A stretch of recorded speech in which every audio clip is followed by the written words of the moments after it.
what are God's testimonies? If you read Psalms, you will see testimony this, testimony that.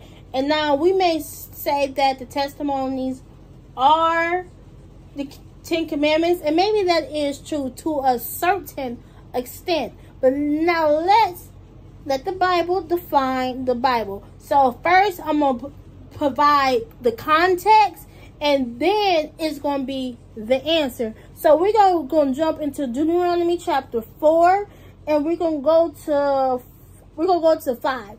It says, "Behold, I have taught you statutes and judgment, even as the Lord my God commanded me, that ye should do so in the land whither ye go to possess it.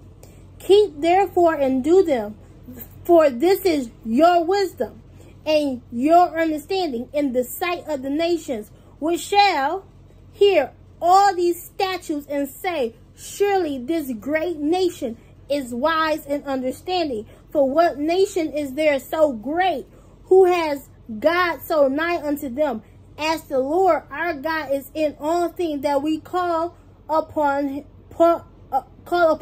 for?"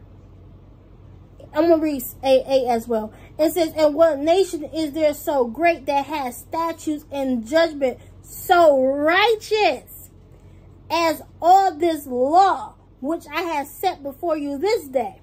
Now we're going to jump to 44. It says, and this is the law which Moses," kick it, "set before the children of Israel. These are the testimonies and the statute and the judgment which Moses spake unto the children of Israel after they came forth out of Egypt." So, did y'all learn something new? Comment below.